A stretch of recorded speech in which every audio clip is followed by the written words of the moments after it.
Hey, Brian. Win. Here's our next performer, Tom. Whoa, way to whip him up into a frenzy there, Brian. Woohoo! Ladies and gentlemen, give it up for Mr. Brian Majors. Brian's a funny guy. I like working with Brian. I always thought we should get out on the road together. We might not make a lot of money, but at least we'll get cheap gas and smokes while we're on the road, won't we? Yes. I think we do good on the road. Like, I can spot the deer and the moose and the bear on the side of the road.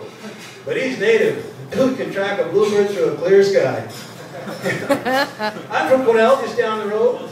One of those little drive-through towns everybody drives through. Nobody stops there. You might stop and get a cup of coffee at Tim Hortons, at which time you realize we have one of the only Tim Hortons in Canada that doesn't have a drive-through. I'm okay with that, because if you go one block south on the main drag, you will find a liquor store with a drive-through. That's right, my kind of town. We got another liquor store over in the west side, in the hood. They take Canadian Tire money. That's right, Canadian Tire money. That's scary. Where else can you buy a snowblower or a lawnmower, cash in your Canadian Tire money, and get drunk enough to take your foot off all in the same day? My town. It's a rough little town, I gotta tell you. There's not a lot for the young guys to do, so they like to drink and fight. Not much else to do, right? So, we got a little split. We got two bars side by side, and the back doors both open up the same back alley and parking lot. Well, you guessed it, it's Moccasin Square Gardens up there. There's so many people out there fighting and watching the fights that they put a hot dog stand out there in the summertime. You know? Well, it's a pretty good deal. You stand around, have a smoky, watch a couple of fights, dinner and a show for $5. You're not going to get that in the city. Yeah. And the young guys, you know, they like to fight, but that's what young guys do. You know, there's a certain age where you got to go to town and test your skills with some other guy that's as equally fueled with testosterone and whiskey as you are. But the thing is, you get over it. And you know when you get over it? About the time you realize that even when you win, it fucking hurts. Really. I wake up one morning, I got a big black eye, I can't look at it. I got a busted hand I can't even wipe my ass with. And a real foggy recollection of the night before. So I phoned my buddy Scotty up, he was a bouncer at the club I was at. I said, Scotty, what the hell was I fighting about last night? He says, the usual, defending the honor of a whore. Yeah, like I'm the only one that's done that, eh? Yeah. So you get over that shit. I'm a family man. I got a wife and 3 kids. Yeah. My wife and I, we lived together for 8 years. We split up for a year, got back together, got married, had kids. So basically, I'm looking at a life sentence with a year off for bad behavior. Yeah. Now, when you get married, that doesn't change anything. You're still the same 2 people waking up together, right? When you have kids, that changes everything. Okay, now you may not know what to look at me now, but I used to be cool. Well, don't mock me, it's true. I used to drive around town in a candy upper-end 1969 427 Corvette Stingray. That was cool. Cruise around, T-roofs off, hair blowing in the breeze. Yeah. 3 kids later, I'm in the driver's seat of a goddamn minivan. That's right, I went from rock star to Aerostar that fast. I got 2 daughters, 2 beautiful daughters. You just know that's payback for some shit I did down the road, don't you? Oh yeah. Now when they're young, it's great, you can mess with them, eh? I come home, my little girl's 4 years old. She said, Daddy, hand me this crumpled piece of paper. I got my letter from Santa Claus. Read it to me, Daddy. So we're getting everybody to read her letter. I take this thing and say, Dear Shelby, who the hell do you think you are asking for all that stuff? You've been bad all year. You fight with your mom and dad, you fight with your cousins. I'm not bringing you nothing. She snatched it out of my hand and said, You don't know how to read. Now I read it. It says nice stuff. Oh, but they get you back. Oh, they get you back. She's only about this big, and I catch her saying a bad word. So I got outsmart her. I said, Hey, you think some boy's going to want to kiss that filthy mouth of yours? She looks at me and smiles and says, So what makes you think one hasn't already? Oh, like a knife through the heart, I'll tell you. And then the teenage years come. Oh. Has anybody here got teenage daughters? Oh, what the hell, am I in China here? Sorry. Oh. In Quinnell, I can do that joke. We never have any Chinese people in the comedy club in Quinnell. You know why? You know why? Because we got a casino upstairs, that's why. So Teenage daughters. One day you're reaching in the laundry for a pair of socks, and you pull this thing out, and you go, what the hell? Have we got a pirate in the house? Because I just found an eye patch here. And I'm looking at this damn thing, and I was saying, ah, shit. You realize what it is. And the part that pisses me off the worst is because the last time I seen anybody wearing something like that, they're spinning around a pole in the old Columbus over here. I guess that dates me a little, doesn't it? Just a wee bit. Yeah, the teenage years. Columbus burnt down. Oh, they're going to get you. They're going to get you. And then the boys start coming around. What are you going to do? Nothing you can do, right? Bullshit, there's nothing you can do. I'm not a religious man, but I do like the idea of baptism. You know, where you hold somebody's head underwater long enough till they come around your way of thinking? That shit works. But you want to be the cool dad, right? Everybody wants to be the cool dad. You know what that gets you? That gets you having the after-grad party at your house. Yeah. I got 120 drunken kids hanging around my house in different stages of rage, lust, and remorse. And about 4 in the morning, these young girls that I've known since they were little, these beautiful young ladies come up to me and say, hey Tom, we're going up the river to go skinny dipping. You want to come? No. I said, it's okay, Tom, you're not like the other dads, you're cool. Like, oh no, they got another name for guys who do that, and it's not cool. You get shot for that shit. Yeah, you want to be the cool dad. My daughter comes to me one day and she says, Dad, I want to get a belly button ring. Well, hey, say no for the big stuff. You know, that ain't a big deal. So she comes home with this little belly button ring she's showing off. What do you think, Dad? I said, well, to start with, if you're going to be showing off a belly button ring, you got to shave that crab ladder. Oh. And do you realize why women started getting belly button rings in the first place? She says, no. I said, well, so they need someplace to hang the air freshener in the summertime and the mistletoe at Christmas.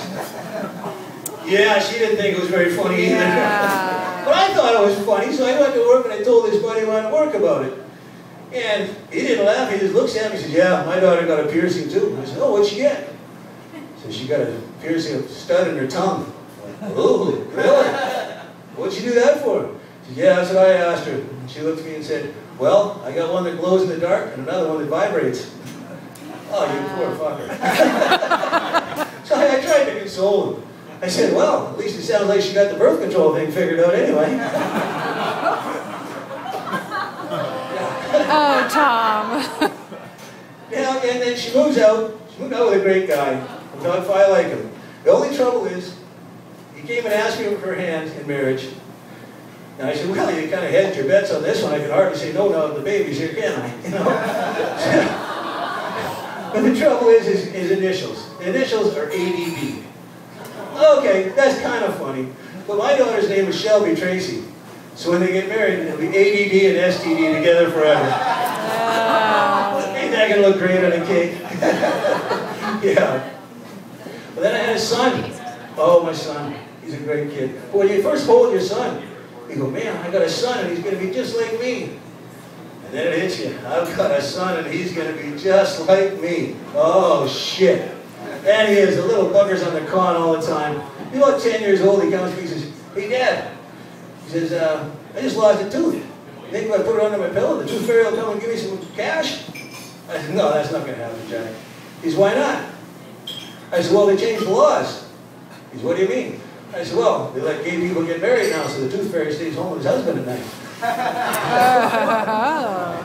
I took him to Vancouver with me the last time I went down there. Yeah, we had a night off, so we were walking along English Bay on the seawall, watching the sunset go down. And he's a great kid. We're just hanging out, 15. And I see this old couple sitting on the bench, looking at us, and I just put my arm around him. He hooked his arm around my waist. We're just walking together. This old couple smiling. So just when we walked by him, I looked down at Jack and said, so is your dad still mad about us hanging out together? Yeah, that changed things a bit. Anybody here got tattoos tonight? Yes. Anybody got, you got a nice tattoo there. It's always the pretty girls. Everybody say that the pretty girls, they got tattoos. None of the guys say anything.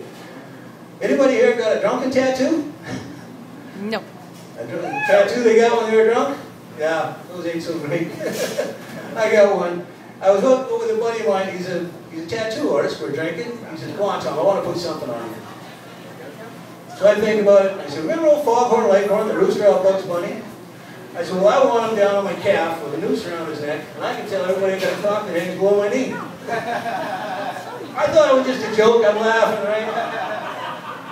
Yeah, I wish you would have thought of that, eh? So he calls me up a week later and says, come on down, Tom. I got it all drawn up for you. So, yes, I do have a cock that hangs below my head. And for the price of beer after the show, I will show you my cock. I tell you, when you say you're going to show your cock to somebody, you start rolling up your pant leg, it's like a car crash. You got to look. Yeah. Yeah. Now, my son was having his first, I got a couple of tattoos that I like. I got a make on my arm. I think it's cool. The coolest thing about it is that it covers up the devil with the bottle of whiskey that used to be there. Oh yeah, we make some fine decisions when we're 18 years old, don't we? My son's having a birthday party. He's in kindergarten. All these little kids around that I don't even know. I'm cutting cake and pouring pop. I think I'm doing good. I see this kid looking at me. His lip starts to quiver. He spots the devil with the bottle of whiskey tattoo. And my son says, what's the matter, bitch? And he says, make the bad man go away! Yeah, so much for that. I got to put down someplace else, a little more discreet. This is a great audience today. You know what kind of audience I like? When there's a bachelorette party. You got a bunch of pretty girls showing off and having a good time. Well, I was up in northern Alberta and I had one of those, but it wasn't a good one. Okay? I got a half a dozen big beefy broads down the front road, drunker than shit. The bride, weighing in at about 260 and this tall, wearing tight pants. Now, I've seen camel toes and I've seen moose knuckles. This was a catcher's mitt. And of course, you got the one drunken buddy on the end that's mouthy. Short little chunky broad, wearing a tight black dress that makes her look like a stack of inner tubes. And she wants to give me a hard time about the way I look. She looks at me and says, you look like you just got out of jail. Well, I take offense to that. I didn't just get out. And I don't usually like to banter back and forth because I look like a bully, let's face it. But, and you might get a newfie in the crowd and then you got a 50-50 shot they're going to be funnier than you. So I don't want to go there, right? But I'm looking at this chick, and I know the only test she ever passed in her life was a pregnancy test. So I figured, oh, man, good for a little good-natured banter. So I says, boy, you sure got small tits for a fat chick. Whoosh, a shot glass was flying over my head. I said, hey now, just because you're sitting on one doesn't mean you got to act like one. You know who else likes to give me a hard time? Bald guys. Can't figure it out. But the bald guys, man, I walk into a room full of bald guys, I may as well be Mr. Bojangles tap dancing through a KKK meeting. And the worst is when I get a boss this bald. He's got to give me a hard time, just be a prick, eh? This one guy, little trick, he's a jerk to us all week, and then he finds out on Friday night, me and the boys get down and shoot a little pool at the bar. Well, he finds out about it, and he shows up. Well, what am I going to do? You can't slap me, he's your boss, you're going to get fired.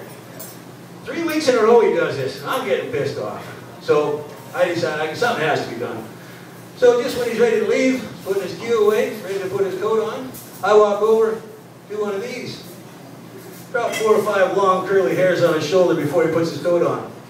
He walks out the door, I call his wife. Yeah, Terry there. No, he's down at the bar playing pool with the guys from work. No, he's not. We're all down here waiting for him. This is the 3rd week in a row he said he was going to come and join us. He hasn't showed up yet. But you tell him we said hi. So he gets home 10 minutes later. Goes, where the fuck were you? Well, I was down at the bar having a couple of beer with the guys from work. As he takes his coat off and she spots them long curly hairs on his shoulder. So he spends a week on a buddy's couch with a big lump on his head. And he don't come drinking with us anymore because he says we're a bunch of assholes. I gotta tell you something that happened to me a little while ago. One of the guys in the gym was harassing about the amount of gray I got in my beard. Well, I'm 54 years old. I have earned every gray hair I have. So I said, well, you know, I've heard lately that a little bit of gray is kind of sexy. I've actually heard that about 50 shades of gray turns them right on. That's what I heard. What the hell's with that, you women? You get us all trained, we got all our smut books out in the garage in a box. And now you bring that stuff in. It's just not fair.